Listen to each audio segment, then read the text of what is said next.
After the tone, please state your name, followed by the pound sign.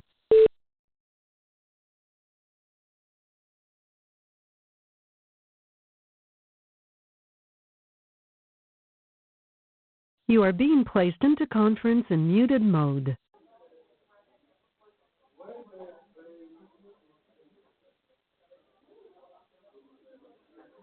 Bonjour tout le monde. Je suis Elisabeth Gauthier, directrice de la division biologie forestière ici au Centre de foresterie des Laurentides. Bienvenue à ce 8e colloque de la 33e saison des colloques du SCF-CFL. La conférence d'aujourd'hui s'intitule « La génomique à la rescousse du suivi des populations de tordeuses et de ses ennemis naturels ».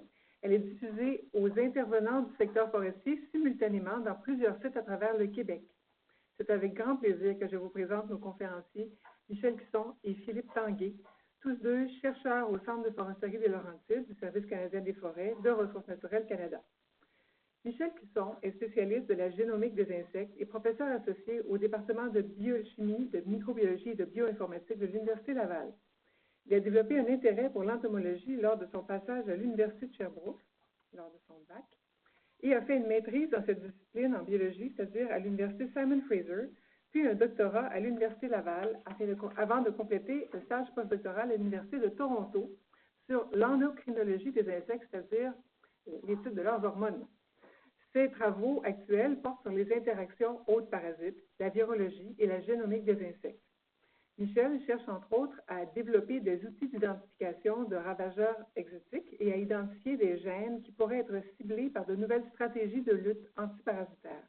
Il est auteur et co-auteur d'une centaine d'articles et ouvrages scientifiques. Pour sa part, Philippe Tanguay a fait un baccalauréat en aménagement et environnement forestier, une maîtrise en pathologie forestière à l'Université Laval, puis un doctorat en sciences du bois à l'Université de la Colombie-Britannique. En 2007, il a rejoint le Service canadien des forêts pour un stage postdoctoral et y est embauché comme chercheur quelques années plus tard. Dans ses recherches, Philippe se concentre sur la génomique des pathogènes forestiers. Entre autres, il utilise la génomique pour comprendre les interactions entre les pathogènes et leurs hôtes. Les données de génomique lui servent aussi à développer des outils de détection rapides et efficaces pour prévenir l'introduction et la dispersion d'agents pathogènes forestiers. Je laisse maintenant la parole à Michel et à Philippe et vous souhaite un bon colloque.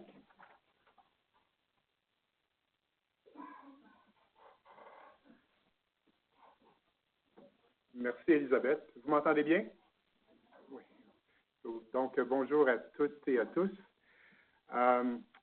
Aujourd'hui, Philippe et moi avons le privilège de vous entretenir d'un sujet qui nous passionne tous les deux, c'est-à-dire le recours à la génomique pour développer des outils de diagnostic moléculaire ciblant des ravageurs forestiers.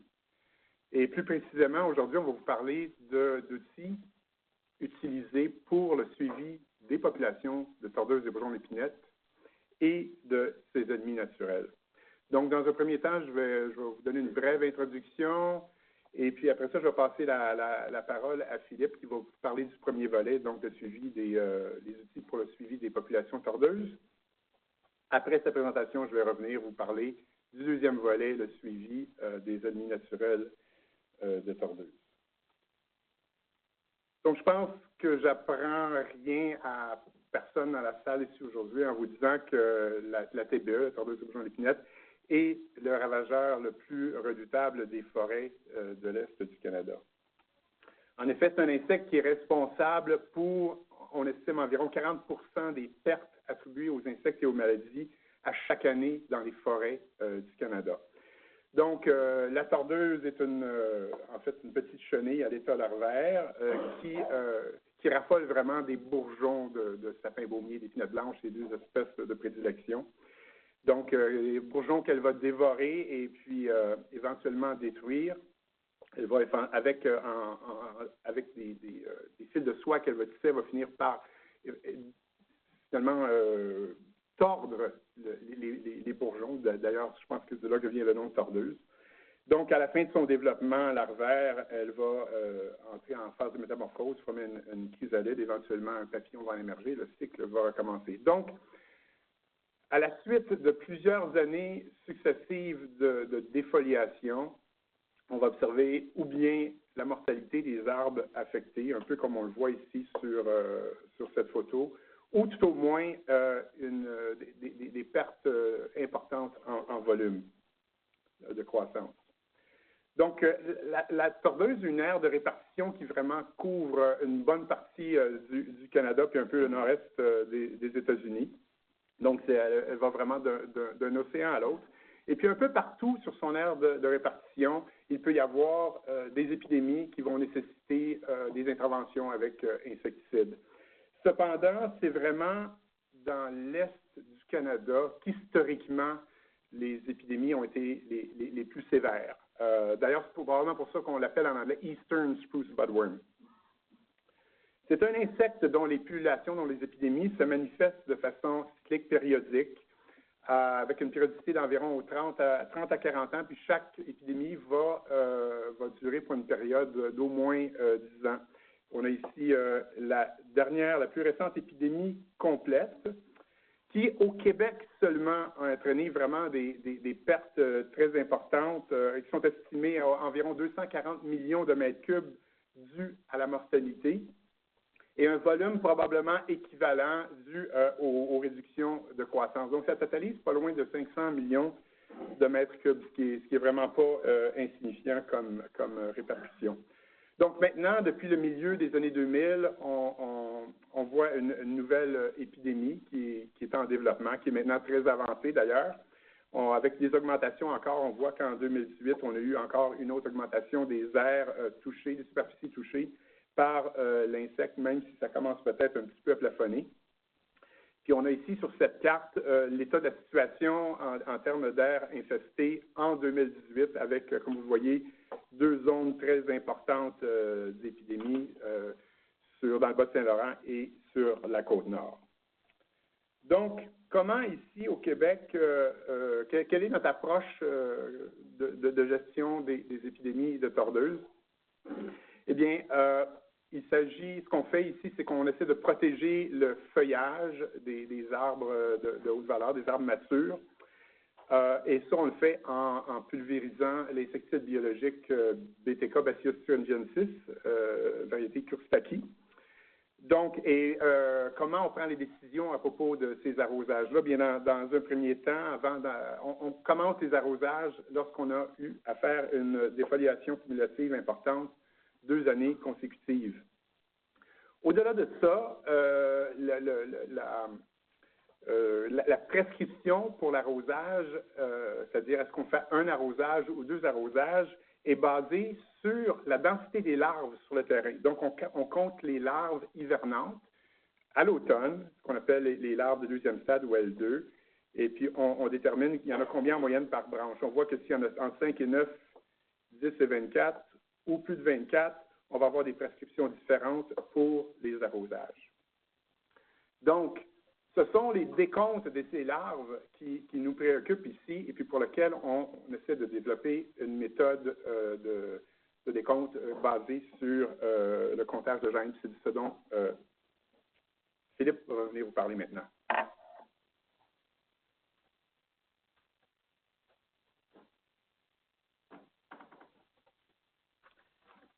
Donc, comme Michel l'a mentionné, on fait le suivi des populations de tordeuses en dénombrant le nombre de larves au 2e stade larvaire, donc ce qu'on va appeler tout au cours de la présentation les L2.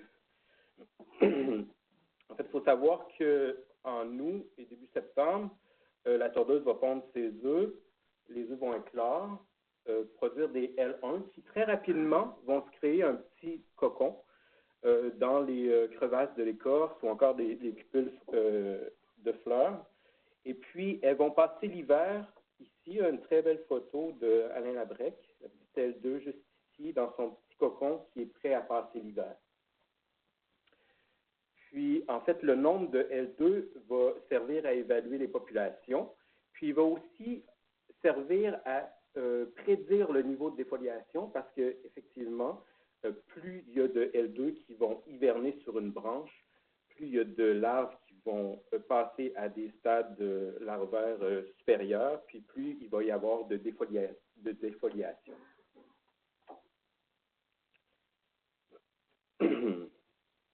Donc, le Québec s'est doté d'un réseau de stations permanentes pour suivre les populations de larves. Au Québec, en 2018, on comptait à peu près 2600 stations permanentes. Puis, évidemment, il y a plein de stations ponctuelles aussi qui vont s'ajouter suivant les niveaux de population. Donc, on visite chaque station. À chaque année, on va échantillonner 3 arbres sur lesquels on va prélever une branche par arbre dans le tiers supérieur de la cime. Toutes ces branches-là sont envoyées à Québec au complexe scientifique. Et puis là, on va aller extraire les larves, les L2 de ces branches-là. Donc, les branches sont premièrement séparées. Ils sont mis à tremper dans une solution d'hydroxyde de sodium. Et ça a pour but de dissoudre le cocon pour libérer la larve. Donc, la solution d'hydroxyde de sodium est mise à chauffer sur des tables vibrantes pendant quelques heures. Et à la fin, ce qu'il faut faire, c'est tamiser et récolter toutes ces petites larves-là. On a mécanisé une partie des opérations. Donc, la machine que vous voyez ici, ça sert vraiment à tamiser, rincer les branches, séparer les particules grossières des larves. À la toute fin de l'extraction, on se ramasse avec, on procède à une extraction liquide-liquide. La plupart des débris végétaux vont se ramasser dans la phase aqueuse, qui est la phase inférieure. Et puis, nos L2 vont se ramasser dans une phase organique juste au-dessus. Donc, on procède à des lavages. On extrait la phase. Par la suite, on libère la phase organique qui contient les L2 sur un papier filtre avec du bleu de méthyle, en fait, qui va permettre de mieux distinguer le restant des débris végétaux des larves. Et voilà ce qu'on obtient, en fait. C'est des filtres. Puis on voit le niveau variable de contamination des filtres. On voit ici un filtre assez homogène. Puis si on regarde de plus près, là, on distingue assez bien les L2 de tordeuse. Sauf que dans certains cas, il y a pas mal plus de débris végétaux et ça devient pas mal plus difficile de compter les L2. Il faut dire que seulement pour l'année passée, il y a 45 000 filtres qui ont été comptés visuellement par les gens du ministère. Donc, le décompte se fait au microscope. On a beau avoir installé des belles stations ergonomiques pour compter les larves visuellement, ça demeure une tâche qui est ardue, longue. En fait, ça représente le travail de 3 à 4 personnes pendant 5 mois de temps, 45 000 filtres. Donc, en moyenne, c'est à peu près une centaine de filtres qui sont comptés tous les jours par chaque personne. Donc, nous, l'objectif de la petite étude qu'on a menée, c'est est-ce qu'on peut utiliser le comptage moléculaire plutôt que le comptage visuel pour dénombrer le nombre de L2.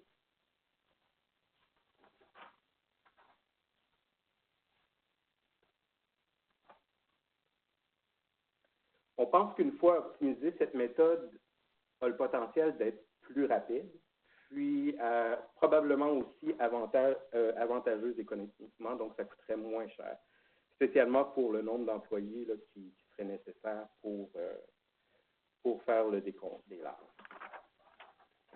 Donc, vous savez tous que dans chaque organisme vivant, il y a de l'ADN. L'ADN est sous forme de double brin. Chez la tordeuse, Michel a participé au séquençage du génome de la tordeuse. Il y a 520 millions de paires de bases. Si on compare des espèces qui sont distantes génétiquement, on va voir beaucoup de différences dans le code génétique entre les deux espèces. Donc, le comptage moléculaire, ça consiste à identifier un fragment d'acide nucléique qui est spécifique à l'organisme ciblé et à mesurer la quantité, en fait, à quantifier ce fragment-là dans un échantillon donné. Donc ici, là, je vous mets une belle photo là, de l'étude de Michel là, sur les 30 paires de chromosomes de la tordeuse. Maintenant, quel fragment cibler pour faire notre comptage moléculaire? On ne s'est pas cassé la tête longtemps parce qu'on sait très bien qu'il y a un gène chez les insectes qui est très variable d'une espèce à l'autre, qui code pour la cytochrome oxydase. Donc, moi, vous allez voir dans mes diapos, je l'appelle COX1. Michel l'appelle COI. Donc, c'est exactement le même gène, c'est juste qu'il y a deux petits noms différents. Pourquoi ce gène-là? Parce que ce fragment d'ADN-là présente beaucoup de variations d'une espèce à l'autre, mais à l'intérieur de la même espèce, la séquence est très bien conservée. Donc, ce qui veut dire que si on cherche un fragment spécifique, on serait capable de le trouver dans un amalgame, dans un échantillon très complexe, théoriquement. Donc,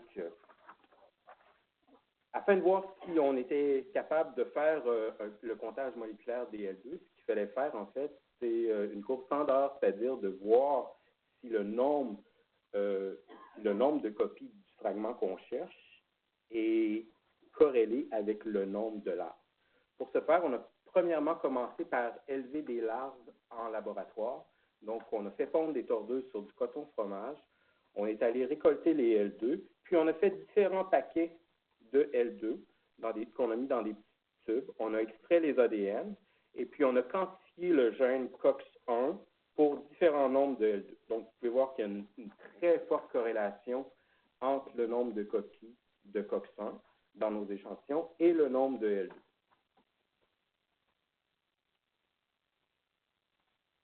Donc, ça figurait très bien. Maintenant, c'était l'échantillon parfait parce que tout ce qu'on avait dans notre échantillon, c'était des L2 fraîches. Maintenant, il faut savoir que les L2, quand on va les extraire, ben, on leur fait, en fait, je passe à travers tout un processus d'extraction chimique. Ça pourrait avoir un impact sur la qualité sur la qualité, en fait, du fragment qu'on recherche. Ce qu'on a fait deuxièmement, c'est qu'on est allé prélever encore une fois des larves, mais là, qui avaient été extraits par le processus d'extraction militaire. On était allé en prélever différentes quantités sur les filtres qu'on a mis dans nos petits tubes. Et puis, encore une fois, on a regardé au nombre de copies du gène COX-2 en fonction du nombre de larves qu'on avait prélevées. Encore une fois, la corrélation est quand même assez bonne entre le nombre prélevé sur les filtres et le nombre de copies qu'on était capable de quantifier. Puis, on a regardé aussi, on avait des filtres qui avaient été extraits de branches d'épinette versus des branches de sapin. On obtient à peu près le même niveau de corrélation entre les deux types.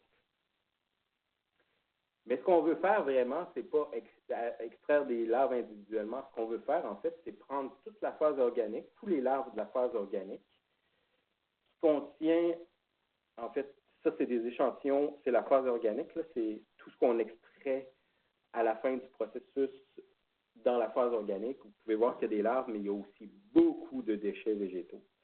Et puis l'idée, c'est en fait, sans étaler les larves, est-ce qu'on est capable de compter les L2 dans ce paquet de boue-là. Et puis là, en fait, on voit que la corrélation est pas mal moins bonne. On voit qu'il y a quand même une relation, mais le coefficient de corrélation entre le nombre de copies quantifiées et le nombre de larves qui avaient été préalablement comptées est beaucoup moins forte. Donc, si on remet tous les données sur le même graphique, on voit les larves fraîches, la belle courbe, on voit qu'on perd du signal avec les larves qui passent à travers le processus d'extraction chimique. Et puis les larves en vrac, on obtient une bien moins bonne relation. Il y a des différences significatives entre les trois modèles, c'est visuellement évident. En résumé, le comptage moléculaire permet de déterminer précisément la quantité de L2 quand c'est des L2 fraîches. Le processus d'extraction à l'acide caustique sur les branches réduit le signal moléculaire, mais la corrélation est quand même assez bonne.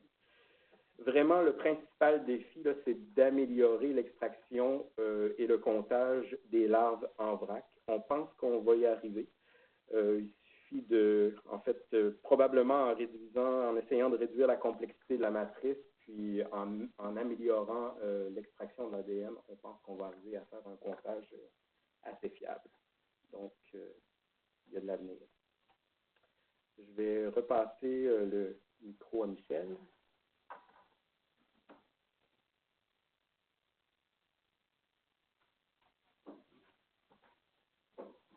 Merci Philippe. Maintenant, on va parler de méthodes génomiques pour le suivi des ennemis naturels de la TBE. Ici, quand je parle d'ennemis naturels, je fais principalement référence à ce qu'on appelle les parasitoïdes.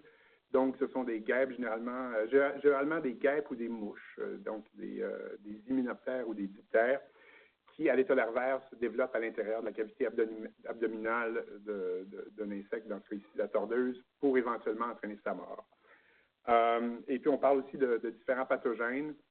Dans le cas qui nous occupe ici aujourd'hui, ce sont principalement des champignons unicellulaires qu'on appelle des microsporidies. Ils ne vont pas nécessairement entraîner la mort de l'insecte, mais ils peuvent grandement affecter son état de santé. Donc, pourquoi finalement faire le suivi des agents biologiques de mortalité? Mais premièrement, ça permet d'évaluer l'impact de ces agents sur les densités de population de la tordeuse et les fluctuations observées année après année.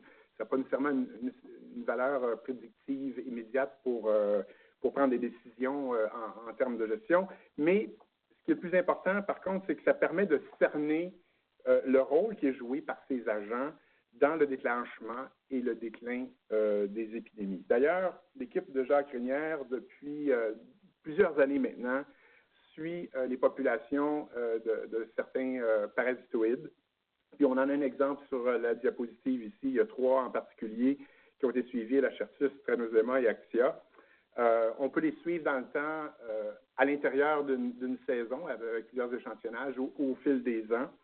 Et on voit qu'il y a beaucoup de fluctuations dans le temps, mais que parfois le niveau de parasitisme peut atteindre, même excéder 50 %. Donc, ça a un impact quand même très important. Donc, comment est-ce que ce suivi-là est fait de façon conventionnelle, de façon traditionnelle? Donc, il y a la récolte des larves de TBE qui est faite sur le terrain, donc des larves soit naturelles ou des larves qui ont été implantées pendant la phase endémique. Ces larves-là sont rapportées au laboratoire et elles sont mises en élevage sur la diète artificielle. Donc, chaque tube ici contient une larve on voit la diète artificielle dans la partie supérieure du tube. Donc, les larves vont se développer au cours de l'été, dans les semaines qui vont suivre la récolte, dans ces tubes. Les larves saines vont tout simplement compléter leur développement. Les larves qui sont parasitées devraient normalement, il devrait en émerger un parasite adulte, comme ici, qui sera identifié en utilisant des caractéristiques morphologiques. Dans le cas d'une mortalité qui semble être due à une maladie, il pourrait y avoir observation d'une préparation des tissus sous microscope pour tenter d'identifier le pathogène. Donc, nous, on a pensé à développer un outil moléculaire pour faciliter l'identification des ennemis naturels de la TBE. Un tel outil aurait quand même beaucoup d'avantages par rapport à la méthode qui est utilisée actuellement. Premièrement, ce serait en théorie beaucoup plus rapide parce qu'on n'a pas besoin d'élever les larves. On pourrait, aussitôt que les larves sont récoltées, on pourrait en extraire l'ADN et faire les évaluations. Il pourrait y avoir une estimation plus exacte des taux de parasitisme parce qu'il faut se rendre compte qu'il y a un certain nombre de larves qu'on mène à l'élevage et qui vont probablement mourir pour toutes sortes de raisons avant que le parasite en émerge. Donc, on ne peut pas les compter comme des cas de parasitisme. Ça permet d'identifier à la fois des parasitoïdes et des hyperparasitoïdes. Les hyperparasitoïdes, ce sont ceux qui vont pondre leurs œufs dans un parasitoïde qui est déjà à l'intérieur de la larve de tordeuse. Donc, lorsqu'un hyperparasitoïde émerge, on ne sait pas quel était le parasitoïde qui était là à l'origine. Donc, en théorie, on a en notre possession des extraits d'ADN des 2 organismes. Donc, on peut en évaluer la présence. On peut aussi, dans le même essai, évaluer si l'insecte est exposé à l'insecticide BT. De façon opérationnelle, ça peut être utile pour les gens qui prennent des décisions de savoir si c'est le cas. Puis on peut aussi détecter et même quantifier la présence de microsporidies, ces petits pathogènes dont je vous ai parlé tout à l'heure. Donc, quelle est notre stratégie pour développer cet outil? Donc, on utilise des méthodes génomiques qui vont nous permettre d'identifier des marqueurs génétiques de type SNP ou SNP, qui veut dire Single Nucleotide Polymorphism. Lorsqu'on prend un gène donné chez un organisme et que l'on compare au gène homologue, donc le gène équivalent chez un organisme qui est étroitement apparenté, la composition en base, en nucléotide de ce gène-là sera essentiellement la même, généralement. sauf pour de petites variations. Ici, on en a un exemple qu'on appelle SNP, qui pourront être utilisées comme une signature moléculaire qui va nous permettre de faire le diagnostic de cette espèce-là. Donc, ce sont ces SNP-là que l'on cherche dans certains gènes. Donc, la technologie qui est utilisée pour le développement de notre outil moléculaire, en fait, il y en a deux. Premièrement, c'est la PCR quantitative ou en temps réel, ou QPCR.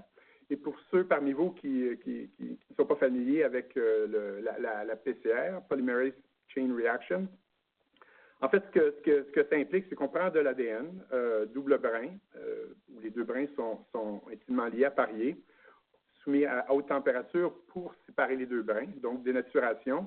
On introduit un petit fragment d'ADN qu'on appelle une amorce, ça parie de façon très spécifique à l'ADN que l'on cible. Et puis, après ça, on ajoute au mélange des nucléotides indépendants et une enzyme, une polymérase, qui, à partir de l'amorce, va faire la synthèse d'un nouveau brin d'ADN. Et à la fin du processus, on a deux nouveaux brins. Donc, lorsqu'on répète ça à plusieurs reprises, on a amplification d'ADN. Donc, en PCR quantitative, on le détecte en temps réel avec l'utilisation d'un fluorophore. Donc, c'est la fluorescence qu'on détecte initialement. Les premières amplifications, on ne détecte rien parce qu'il n'y a pas assez d'ADN, mais éventuellement, on passe un seuil et puis, avec un haut niveau d'amplification, on peut identifier l'échantillon.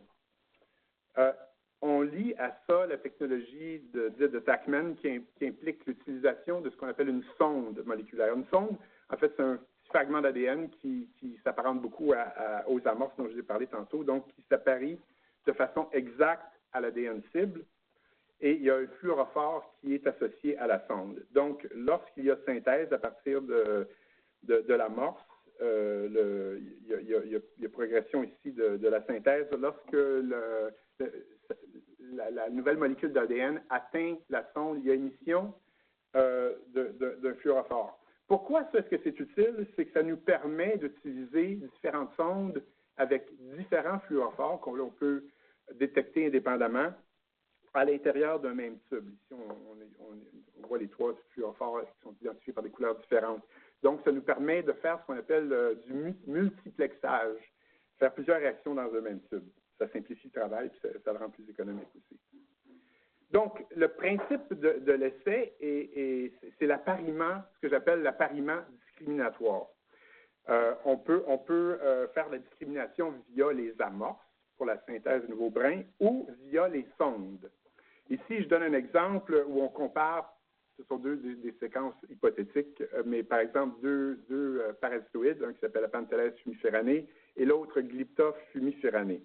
Et là, on a une amorce ici en haut qui s'apparie de façon parfaite à la séquence cible qui est celle d'Apanthelès, alors qu'il y a un mismatch pour l'autre séquence. Donc, si on est en présence de Glypta fumiferané, ici, cette séquence-là ne va pas, il n'y aura pas d'amplification à cause du mismatch. C'est un peu le même phénomène avec la sonde. S'il y a des différences dans la séquence de la sonde par rapport à la séquence cible, il n'y aura pas d'appariement et donc il n'y aura pas d'émission de fluorescence. Donc ici, on a un exemple d'une courbe d'amplification à QPCR où on a un échantillon d'ADN. L'échantillon d'ADN, c'est Apanthelès fumiferané, mais on a utilisé les deux sondes dans le même tube. Donc, on a une amplification positive pour Apanthelès, mais on n'a aucune amplification pour Glypta fumiferané. Donc, c'est une question de réponse, c'est oui ou non. Est-ce qu'il y a amplification ou non? C'est comme ça que l'essai fonctionne. Donc, il a fallu choisir des marqueurs qui allaient être utiles pour ce travail. On a commencé par fouiller les bases de données publiques qui existaient pour les différents ennemis naturels de la tordeuse. On a pu aller puiser dans ces bases de données-là différents marqueurs. On utilise un qui est, comme Philippe l'a mentionné, que nous on appelle COI. Finalement, c'est le gène de la cytochrome C-oxydase de sous-unité 1 qui vient du génome de la mitochondrie. Et un autre qui vient du génome nucléaire, c'est l'ADN ribosomal 28S. Le nom n'a pas tellement d'importance pour l'instant, mais il faut savoir que ça vient du noyau, là où est le principal bagage génétique des organismes.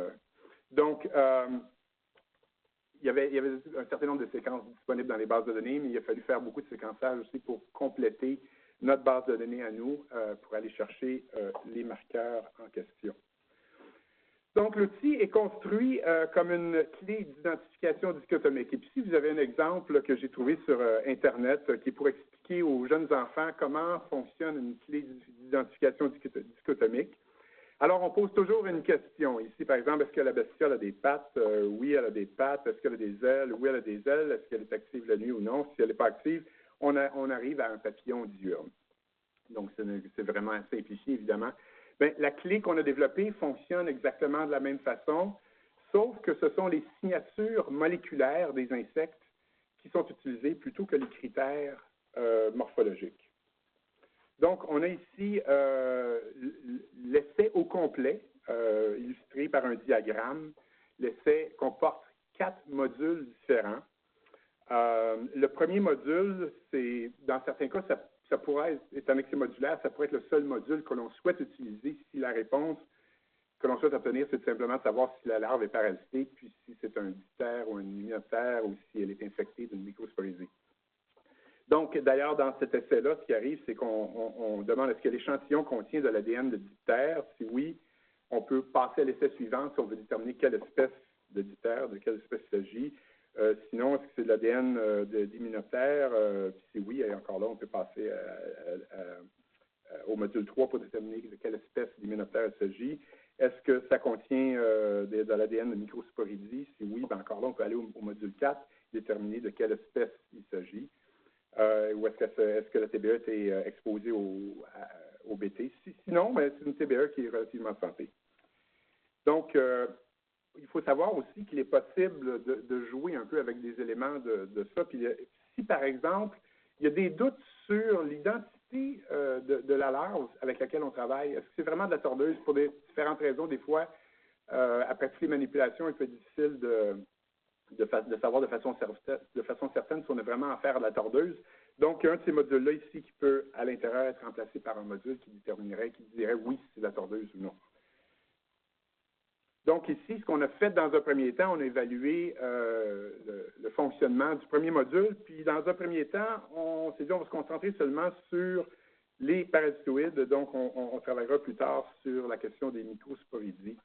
Donc, la question, c'est de savoir est-ce que l'échantillon contient de l'ADN d'un diptère ou d'un hyménoptère. Subséquemment, on pourra passer aux autres modules. Donc, si, par exemple, dans l'exemple ici, si c'est de l'ADN de diptère, ce qu'on va observer, c'est qu'il va y avoir une signature moléculaire, c'est un diptère. Il va y avoir une courbe d'amplification positive. Si ce n'est pas le cas, ça va être une courbe d'amplification négative. Et puis là, on peut passer à la question suivante. Donc, tout ça se passe dans un seul tube en passant. C'est un essai, comme on dit, quadruplex. Il y a potentiellement 4 réactions simultanément. Donc, ici, on a un exemple d'amplification pour les hyménoptères et les diptères avec la sonde générale, ici, pour les diptères, les hyménoptères, est basée sur le gène 28S d'ADN ribosomal. Et puis, on s'est aperçu qu'on avait un excellent niveau de discrimination, même sous des conditions de grand excès d'ADN de TBE. Donc, on a des très belles amplifications pour les deux groupes. Ici, ce sont les espèces sur lesquelles on a testé individuellement ces sondes et ces amorces. Donc, ici, dans un premier temps, 5 espèces de diptères, plusieurs espèces d'hyménoptères. Dans tous les cas, on a eu une très belle amplification. Ces amorces-là semblent très bien fonctionner. Donc, on a voulu commencer à valider ce premier module-là avec des insectes qui provenaient du terrain. Et puis, en fait, c'est notre collaboratrice, Véronique Martel, qui nous a fourni des larves qui ont été récoltées à l'été 2014.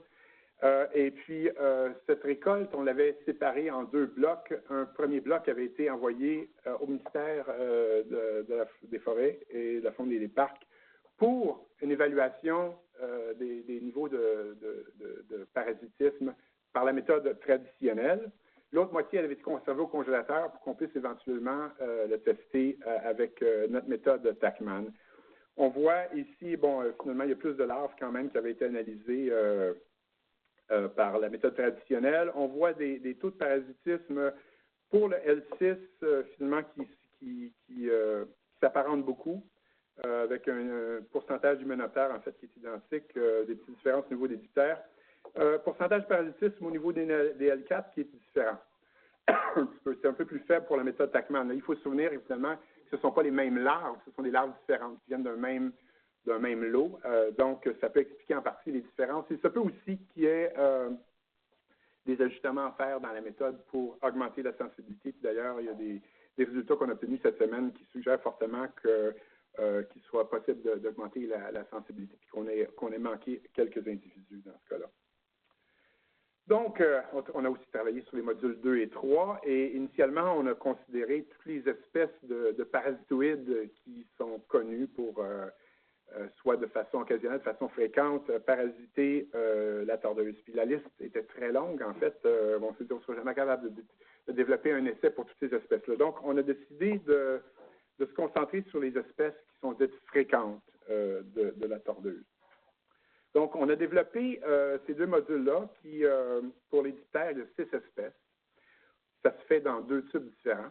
Donc, dans les 2 cas, c'est en triplex. On voit ici le nom des marqueurs qui sont utilisés. Pour les immunotères, ça se fait dans 4 tubes, une fois un duplex et 3 fois en triplex. Donc, il est possible de prendre l'ADN, de partager l'ADN dans tous ces tubes-là et d'identifier l'espèce qui est présente. Évidemment, tous ces tests ont maintenant été validés en simplex avec l'ADN des espèces concernées. Et maintenant, on entreprend le travail de validation à partir de larves parasitées. Donc, ce qu'on fait en ce moment avec les tests pour le module 1, c'est qu'on prend, lorsqu'on détecte un parasitoïde, on prend le produit d'amplification et on envoie au séquençage pour comparer la fréquence obtenue avec notre banque de données puis déterminer de quelle espèce il s'agit. Subséquemment, on peut prendre ce matériel-là pour faire des tests de validation avec les modules 2 et 3. Donc, c'est un exemple d'espèces qu'on a pu répertorier jusqu'à date en faisant les tests de validation du module 1. On s'aperçoit ici que pour ces 2 espèces-là, on n'arrive pas à les distinguer l'une de l'autre, mais c'est parce qu'ici, il faut se souvenir que c'est une sonde qui ciblait le 28S qui est utilisé, alors que dans les modules 2 et 3, on a des sondes spécifiques qui vont permettre de les distinguer. Donc, ce sont des travaux qui sont en cours en ce moment. Finalement, le module 4, lui, vise l'identification des microsporidies. Il fonctionne de la même façon que les autres modules. Il y a 3 espèces de microsporidies qu'on rencontre fréquemment chez la tordeuse. La plus commune est probablement Nosema. Donc ici, c'est un test qui se fait en triplex, non dans un seul tube. Et puis, on pose évidemment est-ce que de l'ADN de Nosema, si oui, bon, c'est ça. Sinon, on pose des questions pour les 2 autres espèces, Cystosporogenèse et Vaerimorpha. Donc, à la fin, s'il n'y a rien qui est positif, c'est qu'il n'y a pas de microsporidiose chez la TBE. Donc, dans ce cas ici, ça nous permet non seulement, en fait, d'identifier l'espèce présente ou les espèces, mais on peut le quantifier parce que la PCR quantitative va nous permettre de quantifier la charge du pathogène. Donc, ça, ce sont des travaux qui sont faits en collaboration avec Georges Kepoku du Centre Observatory de Grand Lac. Lui s'intéresse depuis plusieurs années aux microsporidies. C'est lui qui nous a fourni l'ADN pour faire ce travail. Donc, maintenant, pour boucler la boucle un peu avec les travaux dont vous a parlé Philippe tout à l'heure, on s'intéresse aussi à éventuellement pouvoir déterminer si les larves L2 qui sont récoltées à l'automne, lorsqu'on a fait le décompte, si elles sont parasitées par 2 parasites en particulier qui ont la caractéristique de se développer chez les larves de tordeuses hivernantes. Le premier, c'est Glyptophe fumiferanée, puis on voit son cycle ici superposé, son cycle de vie. Et les femelles de Glyptophe vont pondre leurs œufs chez les jeunes larves avant l'hiver, donc les L1 ou les jeunes L2. Donc, et la larve L1 de Glyptophe va passer l'hiver à l'intérieur de son hôte en diapause et va reprendre son développement au printemps et finalement émerger d'une larve de tordeuse lorsqu'elle est au 5e ou 6e stade. Il y a un autre parasite qui s'appelle Aphanteles funiceranae, qui a essentiellement le même cycle de vie. Donc, ce serait intéressant de pouvoir déterminer chez ces larves-là si on a présence de ces parasites. Ce serait une information additionnelle, si on veut, sur l'état de santé de nos larves de TBE. Donc, ça, c'est une prochaine étape dans ce travail. Donc, conclusion et perspective. D'abord, comme Philippe vous en a fait part, le comptage moléculaire des L2, ça c'est quelque chose qui s'avère possible, mais il y a encore un certain nombre de paramètres qu'il nous faut peaufiner afin de rendre la méthode vraiment utilisable de façon opérationnelle. Pour l'identification des ennemis naturels, bien, le module numéro 1 de l'outil est maintenant en cours de validation avec des larves de terrain. C'est quelque chose qui va se poursuivre au cours des prochains mois. Les modules D3 ont été validés avec l'ADN individuellement des parasitoïdes. On va continuer à le valider avec du matériel de terrain. Le module numéro 4, les microsporidies, a été complètement validé avec l'ADN purifié, les microsporidies. Il faudra maintenant aussi le valider avec des échantillons terrain. Et finalement, on souhaite développer un module indépendant pour l'identification des parasitoïdes dans les larves L2. Donc, tout ça me semble très prometteur. Et puis, j'espère pouvoir vous en reparler dans la prochaine année parce qu'on espère avoir complété ces travaux, une partie de ces travaux du moins, pour pouvoir faire un transfert technologique dans un avenir pas trop éloigné.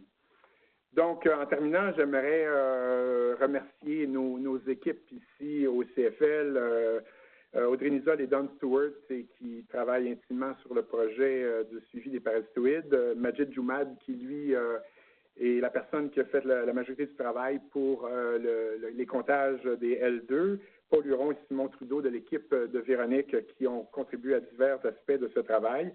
Nos deux stagiaires de Sherbrooke, Thomas Martel et Laurence Guy, qui en ce moment nous aident beaucoup à la validation des travaux. Évidemment, nos collaborateurs, j'ai identifié Véronique dans la colonne des collaborateurs, mais elle est ici au CFL, évidemment. On a des gens à l'Université de Guelph, Alex Smith, Stéphania Camille-Nova, et des gens aussi au Centre de foresterie de l'Atlantique, Rob Jones et Eldon Evely. Évidemment, toute l'équipe de Cédric Fournier au ministère des Forêts, de la Faune et des Parcs du Québec. Donc, certaines personnes sont ici aujourd'hui. Merci.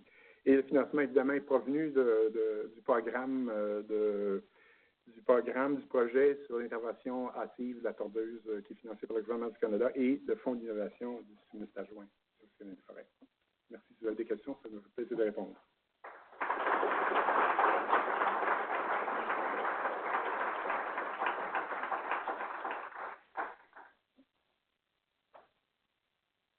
Alors, merci Michel et Philippe. Mon nom est Pierre Godbout. Je vais animer la période de questions. Alors, comment procéder pour poser une question? Si vous êtes en région, vous pouvez poser votre question par téléphone en cliquant sur votre nom dans la liste des participants et sélectionnez l'icône main levée à votre droite. Lorsque je vous nommerai, vous n'aurez qu'à appuyer sur l'étoile 6 pour enlever le mode discussion. Vous pouvez également utiliser la boîte de chat si vous préférez poser votre question par écrit. Pour les participants en salle, vous n'avez qu'à vous avancer au micro et je vais vous inviter à poser la question le moment venu. Dans les deux cas, on vous demande de vous nommer et nommer l'organisation que vous représentez. Donc, on peut commencer avec une question en salle s'il y en a. Et parlez proche du micro, s'il vous plaît. Bonjour, merci pour la présentation. Pauline Sénoir, étudiante à l'Université Laval. J'aurais aimé savoir comment est-ce que vous faites pour compter le nombre de copies de COX-1 quand vous évaluez les larves. En fait, c'est par répéter en temps réel exactement la même chose que Michel a expliqué. C'est que la PCR en temps réel permet de quantifier assez exactement la quantité initiale de l'ADN dans l'échantillon. Ah, d'accord, c'est pas une comparaison par différence ou... Non, c'est vraiment de la PCR en temps réel. D'accord, merci. On peut passer à une autre question en salle. Bonjour, Louis Bernier, également à l'Université Laval. J'aurais une question non moléculaire, parce que vous avez tous les deux bien expliqué qu'on dénombre les L2 à l'automne en vue d'estimer les populations de tordeuses qui seront présentes l'année suivante. J'aimerais connaître le taux de fiabilité de cet estimé. Quel pourcentage, par exemple, de L2 qu'on a compté est viable, finalement, de façon moyenne au fil des ans? Bonne question. En fait, c'est probablement une question qu'il faudrait adresser aux gens du ministère de la Forêt, la Faune et le Parc. Personnellement, moi, je ne suis pas au courant des études qui ont été faites pour évaluer la fiabilité de cette méthode-là, mais je suis certain que c'est des choses. Oui, ça date des travaux de Meller dans les années 50. C'est des très vieux travaux, mais oui, qui avaient une très bonne corrélation chez lui. Oui. Je mentionnais en fait que le taux de fiabilité, de mortalité des L2 était quand même assez faible. Donc, c'est une bonne prédiction, les L2, pour évaluer la défoliaison à court terme. On a une question en région avec M. Patrick James. Donc, vous pouvez faire étoile 6 pour enlever le mode discrétion. Oui, bonjour. C'est Julien Vitiche, l'étudiant de Patrick James. Et on se demandait, dans votre module 4, on n'a pas bien compris, mais apparemment, il n'est pas possible d'avoir une infection par plusieurs espèces de microsporidies en même temps. Soit c'est l'une, soit c'est l'autre, soit c'est l'autre, soit ça n'en est aucune. Est-ce qu'on a bien compris ou bien? En fait, c'est pas tout à fait le cas, non, parce que c'est juste la représentation graphique du fonctionnement du module. Étant donné que c'est un test qui est fait en triplex, il pourrait effectivement y avoir deux amplifications, même trois amplifications différentes simultanément, qu'on pourrait détecter à cause de l'utilisation de trois fluorophores différents. Donc, c'est une façon de représenter le déroulement, si on veut, du test, mais dans les faits, la simplification de la représentation fait en sorte qu'on n'a pas bien peut-être montré cet aspect-là des possibilités du test. Merci beaucoup, parfait. On avait aussi une question où on n'est pas sûr d'avoir bien compris pour le module 1. J'ai pas bien compris pourquoi certaines espèces ont utilisé 28S et pour d'autres COI. En fait, dans le module 1, c'est seulement 28S qu'on utilise. Ça doit être module 2 ou 3. Il y en avait un où on utilisait les deux ensemble. J'ai pas bien compris pourquoi. Oui, ben, en fait, c'est pour, dans certains cas, c'est la meilleure façon d'arriver à une discrimination parfaite. Il y a des raisons dans certains cas qui pourraient être plutôt pratico-pratiques, c'est-à-dire quand on a commencé ces travaux-là, il a fallu évaluer la disponibilité de séquences dans les bases de données existantes, la disponibilité de ces séquences-là. Évidemment, quand on fait ce genre de travail-là, on veut en avoir plusieurs séquences d'une espèce donnée pour s'assurer qu'il y a homogénéité dans les séquences observées. Donc, ça peut influencer notre choix aussi du marqueur utilisé dans certains cas. Mais ultimement, ce qu'on vise, c'est une discrimination entre les espèces qui sont présentes potentiellement présentes dans un même tube. Donc, c'est ce qui explique des fois le choix des différents marqueurs. Merci beaucoup. Merci pour la présentation. Il y a une question en salle. Approchez-vous du micro, s'il vous plaît. Bonjour, Elisabeth Gauthier, Service canadien des forêts. Une question, je vois, Philippe, vous nous avez expliqué que la corrélation, en fait, le dénombrement était moins précis quand on a des débris. Est-ce que des débris de feuilles qui se mélangent avec les insectes, est-ce que c'est l'extraction elle-même qui est le problème? Et si oui, est-ce que ça peut être contourné ou si on a juste plus de débris, ça va encore plus nuire au comptage de l'ADN?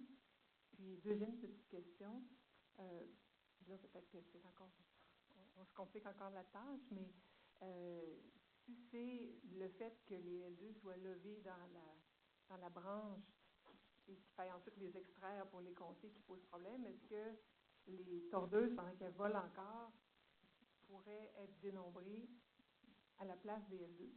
Est-ce qu'il y a une corrélation entre le nombre de tordeuses qui pondent et le nombre de L2? Peut-être que c'est encore plus compliqué comme comme projet à ce moment-là, mais en fait. C'est certain qu'il y a un lien entre les deux.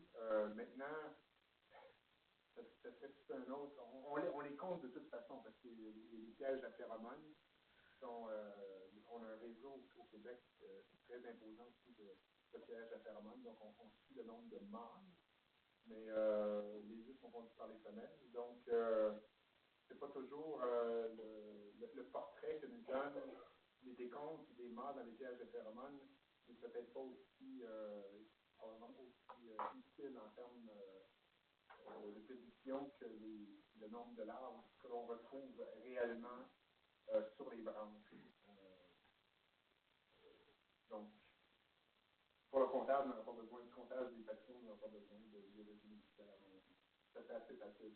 Mais c'est beaucoup plus complexe pour les gens.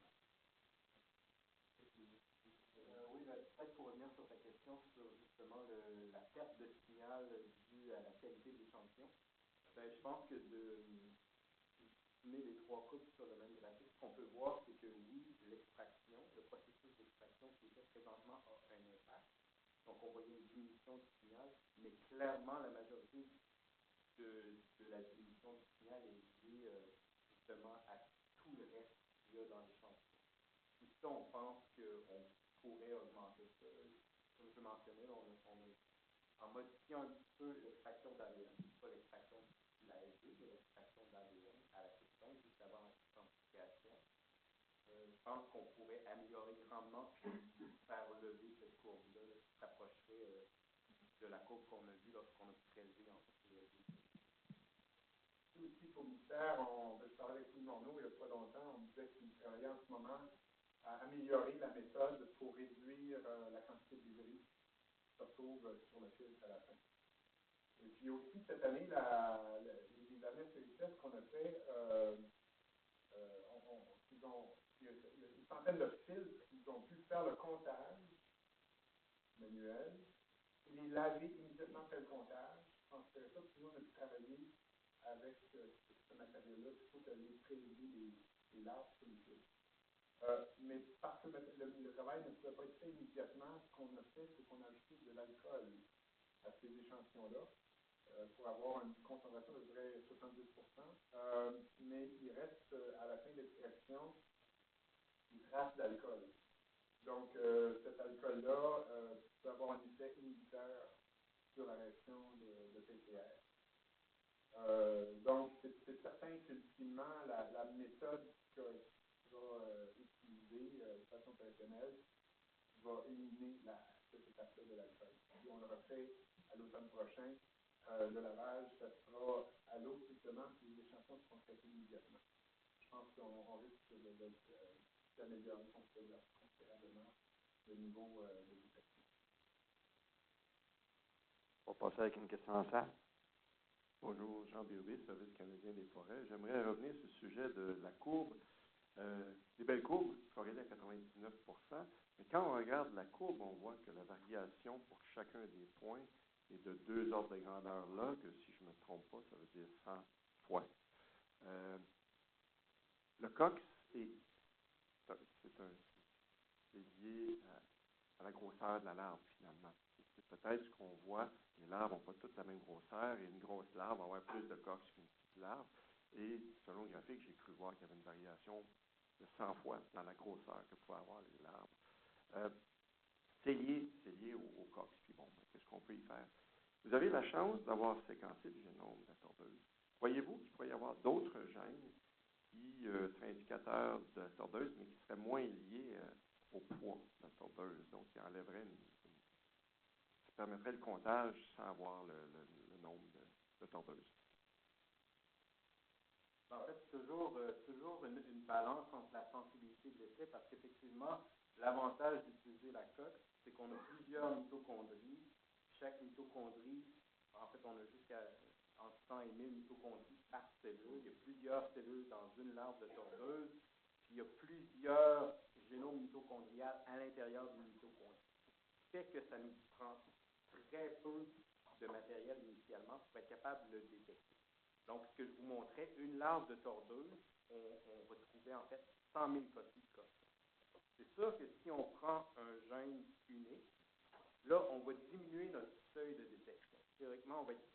capable, en fait, on obtiendrait moins de décompte. C'est toujours en fait une balance entre le seuil de détection et puis, c'est ça. Et puis peut-être même pas la spécificité.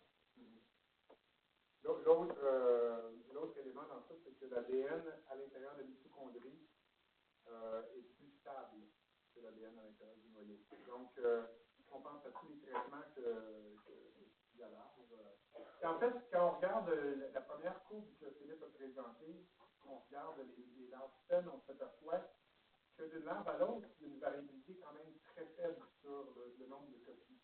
Donc, tout le traitement qui entraîne des pertes, probablement des fuites cellulaires, là, des insectes qui entraînent des pertes de cellules mitochondriales.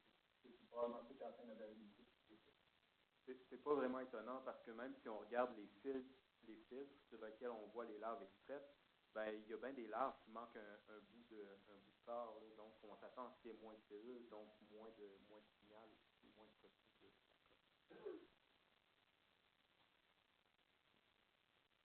Bonjour, Franck Renon, Service canadien des forêts. Je vais aller dans l'autre sens de la question de Jean. Vous courez après une précision, mais dans le but de mettre ça dans des classes, finalement. Donc, est-ce que de classer vos échantillons, dire est-ce que vous avez obtenu la bonne classe, une versus l'autre, et ensuite ajuster l'outil avec le niveau de détection que vous avez, ce ne serait pas suffisant? Oui. Parce qu'on connaît déjà les seuils qui sont recherchés. On parlait de 0 à 5, ensuite en bas de 10. En fait, très élevé, c'est 24 larves ou plus. Donc, je pense que de séparer, en fait, de voir si on est capable de séparer ces classes-là, ce serait suffisant pour la détection. C'est de voir aussi si en faisant cette mesure-là, pour un bloc donné, pour voir quelle serait la moyenne que nous, on obtient, malgré la variabilité, par rapport à ce qui est mesuré sur le fil. Moi, j'ai l'impression qu'on est en train de faire des tests, justement, en ce moment de ça. J'ai l'impression qu'on va arriver à des valeurs, même avec la variabilité, qui sont quand même très proches de ce qui est mesuré sur le fil, de façon mondiale. Parce que le risque de... oui, il y a un gain économique, parce que la méthode pourrait être potentiellement moins onéreuse, mais le coût de tout ça, c'est pas là. C'est quand on va arroser en forêt. D'avoir le bon signal de dire oui, on arrose ou non, on n'arrose pas, c'est là qu'on a un gain. Donc, bien classé, dans le fond, c'est l'objectif. Merci. Il n'y a toujours pas de questions en région. Je rappelle la façon de procéder. Si vous avez une question, sélectionnez votre nom et prendre l'icône main levée. Ou vous pouvez avoir accès aussi à la boîte de chat si vous préférez poser votre question par écrit. On va passer à une autre question à la salle. Elisabeth Gauthier encore. J'ai oublié de le dire tout à l'heure, mais je vous félicite pour vos talents de vulgarisateur parce que vous avez encore une fois bien illustré que la génomique, ça peut être bien expliqué et donc bien compris. Petite question supplémentaire. Vos travaux sur les parasitoïdes DL2, est-ce que ça viserait ultimement à moduler l'arrosage en fonction du degré d'infection, de parasitage des larves? C'est-à-dire que si on sent qu'elles sont déjà rendues plus vulnérables à cause des parasites naturels, on pourrait réduire éventuellement l'arrosage? Peut-être, mais je sais que présentement, c'est pas un critère qui est utilisé pour prendre des décisions. Ça fait partie des critères de prescription. Évidemment, si on pouvait obtenir des évaluations rapides en début de saison, ce serait possible de faire éventuellement, même l'utilisation du module 1, on pourrait pouvoir l'utiliser sur le terrain, en mode triplex avec un appareil, on est en train de faire l'acquisition, un appareil portatif qu'on pourrait utiliser sur le terrain, pour avoir une idée immédiatement en début de saison de ce qu'on a comme niveau parasitique. Ça pourrait devenir utile pour ça. Mais l'utilité première, c'est vraiment, je dois l'admettre, c'est pour la recherche qu'on fait en ce moment. Tous les travaux qui sont faits dans le cadre du projet d'intervention hâtive, les travaux que j'ai tenus dans le Bas-Saint-Laurent au cours des dernières années, qui visent à identifier des facteurs qui sont responsables du déclenchement des épidémies. Évidemment, les ennemis naturels font partie de ces facteurs-là. Faut suivre. On ne dit pas que ce sont eux qui sont, ou leur diminution qui est notamment responsable du déclenchement des épidémies, mais ça fait partie des facteurs qu'il faut suivre pour essayer d'arriver à une bonne théorie sur c'est quoi qui déclenche une nouvelle épidémie.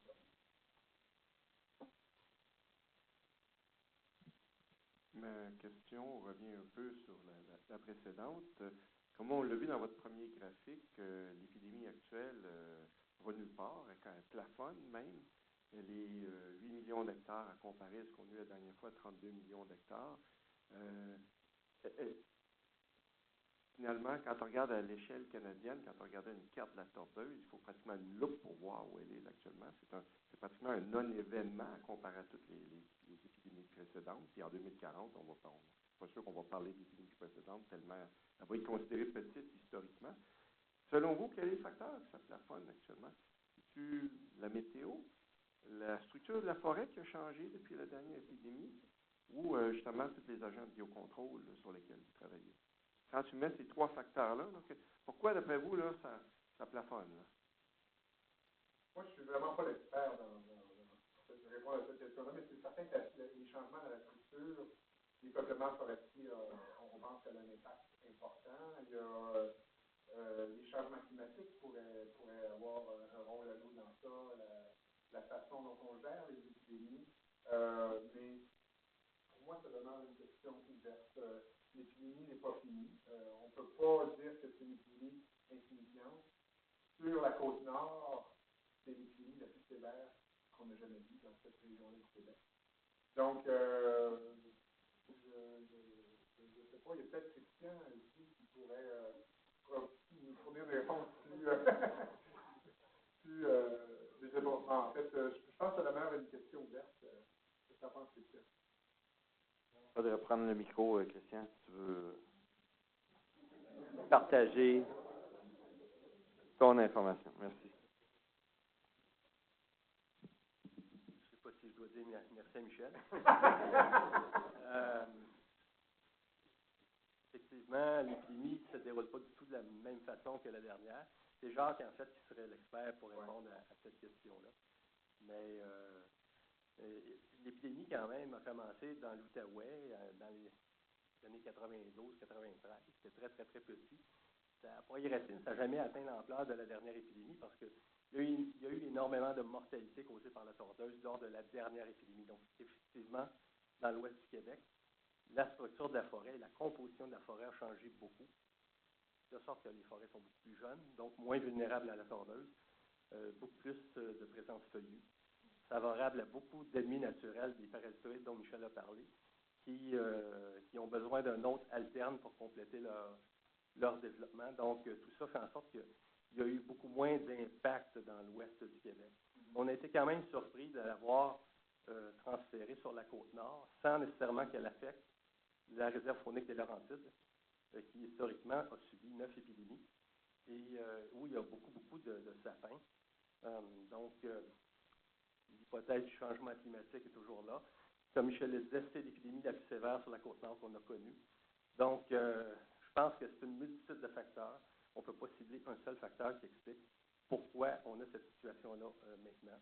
Et comme Michel disait, l'épidémie est loin d'être finie, ça continue de pas y rester dans l'est du Québec, en Gaspésie notamment. Donc, et elle revient tranquillement aussi vers la réserve des Laurentides. Donc, c'est quelque chose à surveiller. Merci, Christian. Oui, effectivement, Joanne fait mention qu'effectivement, il y en a aussi dans le Témiscamingue, en Abitibi-Témiscamingue. C'est un endroit où il y a beaucoup de feuillus aussi. C'est moins sévère, mais l'épidémie est quand même présente là-bas depuis quand même pas mal longtemps.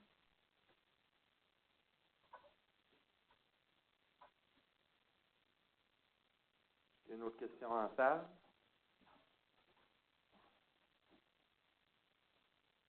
Louis Bernier, à nouveau. Justement, j'avais une question concernant la population de tordeuses qu'on voit en Abitibi. Est-ce que vous avez des données quant au profil génétique de cette population-là par rapport aux populations qu'on voit sur la Côte-Nord et en Gaspésie? Autrement, est-ce que vous pensez que c'est la même population ou est-ce que ce serait des populations distinctes? En fait, on a quand même, on est à compléter une étude qui devrait être, j'espère, publiée bientôt sur la génétique des populations tordeuses à l'échelle du continent. Et puis ça inclut des insectes de différentes régions du Québec.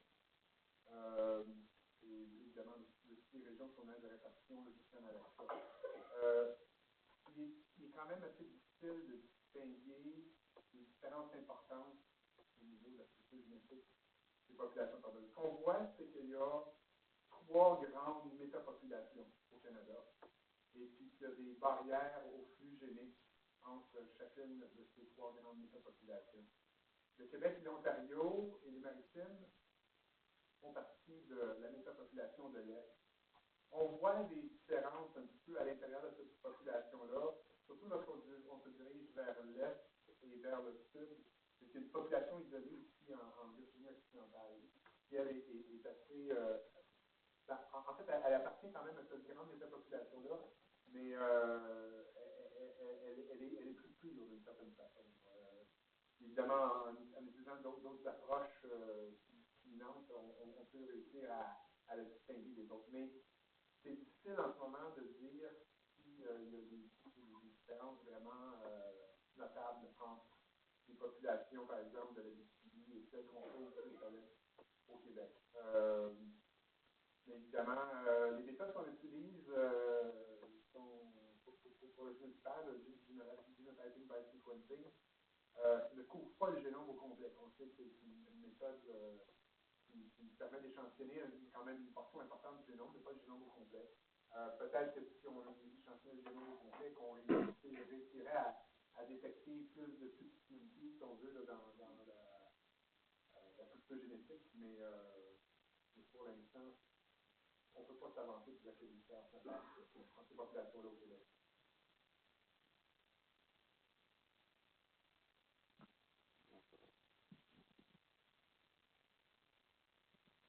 Bonjour, Nathalie Chaperon, Ressources naturelles Canada. Vous avez parlé des hyperparasitoïdes. J'aimerais que vous reveniez sur c'est quoi la différence entre l'hyperparasitoïde et le parasitoïde, et est-ce qu'il y en a un qui est pire que l'autre pour la TBE, et est-ce que dans vos travaux, vous utilisez autant l'un que l'autre? Merci. C'est une bonne question. Je suis allé très rapidement là-dessus, puis effectivement, ce qui arrive, c'est que, imaginons une guêpe parasitoïde qui pond un œuf avec son dard, c'est un télédispositeur, elle perce la peau de la tordeuse, elle pond un œuf à l'intérieur avec le cavité abdominale, l'œuf va éclore, puis il y a une larve de parasitoïde qui va se développer à l'intérieur de la tordeuse. Elle va grossir. À la fin de son développement, elle va avoir essentiellement mangé tout ce qu'il y avait à l'intérieur de la tordeuse. Elle va percer la peau, elle va sortir, elle va faire un cocon, puis il va y en avoir une guêpe adulte qui va s'en énerver. L'hyperparasitoïde va être capable de détecter une larve qui est déjà parasitée, et puis avec son dard, il va aller pondre son œuf, non pas dans la tordeuse, mais dans le parasitoïde qui est à l'intérieur. Okay? Il va effectivement tuer le parasitoïde. La tordeuse va probablement en mourir de toute façon. Mais la question qu'on se posait, c'est que lorsqu'on fait l'élevage conventionnel, qu'on observe un hyperparasitoïde qui émerge, on ne sait jamais quel parasitoïde était à l'intérieur, lequel était parasité. Donc on disait, si on avait un extrait d'ADN de tordeuse, de cette tordeuse-là, on trouverait de l'ADN de tordeuse, évidemment, l'ADN de l'hyperparasitoïde et probablement de l'ADN du parasitoïde aussi. Donc, ça permettrait d'avoir une évaluation de l'état des choses plus complète que c'est possible par la méthode conventionnelle. Est-ce que je suis assez clair? Oui. Oui, donc c'est ça, les hyperparasitoïdes. On ne peut pas dire qu'il y en a un qui est mieux que l'autre. En fait, l'hyperparasitoïde, il tue les parasitoïdes. C'est ce qu'on pourrait dire pour la préservation des populations de parasitoïdes, il n'est pas à notre avantage à lui.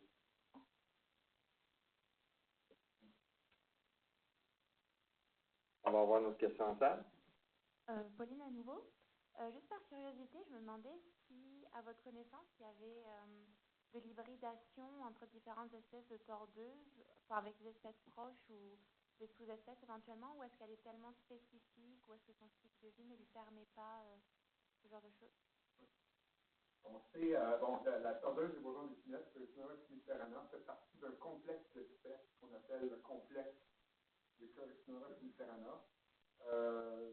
Ça, au Canada, ça regroupe à peu près 7 espèces. Et puis, on sait, par le biais d'expériences qui ont été faites en laboratoire, que toutes ces espèces-là sont capables de former une progéniture viable qui est capable de l'affecter. Donc, l'hybridation, il y en a un peu sur le terrain, mais on s'aperçoit qu'il y en a quand même très peu. Et pour toutes sortes de raisons, dans certains cas, il y a des différences au niveau des phéromones. On prend la répartition, par exemple, de la tordeuse du pain gris, Coryxinora pinus, et la tordeuse des bourgeons d'épinette. Ce sont des aires de répartition qui se chevauchent. Mais les deux sont présentes sur des espèces différentes, d'espèces différentes. Il y a des différences au niveau de la phéromone. Donc, dans la nature, on observe très, très peu de croisement. Par contre, dans l'Ouest canadien, il y a Occidentalis, Occidentalis, Finisterana et Dionis. Maintenant, on pense plus l'espèce d'Occidentalis, qui se retrouvent dans certains cas, dans certaines régions particulières, en Saint-Patrick. Et puis, il semble y avoir un petit peu d'hybridation entre ces espèces-là. D'ailleurs, il y a des études de Gordon Blackburn dans mon équipe où il a étudié le flux génique entre ces espèces-là. Puis, il y en a effectivement passablement en Dionis et Occidentalis, un petit peu moins en Finisterana et Dionis, mais il y a du flux génique entre ces espèces-là. Ça ne semble pas être une échelle quand même très, très grande. Pour d'autres raisons qui tentent d'empêcher le flux de gènes entre les espèces.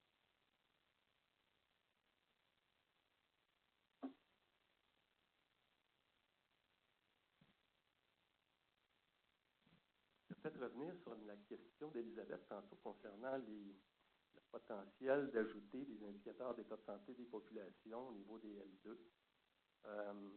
Avez-vous pensé détecter les microsporidies? Parce qu'il me semble que les microsporidies, ce que je me souviens dans la littérature, sont des pathogènes qui progressent à mesure que l'épidémie progresse. Ouais.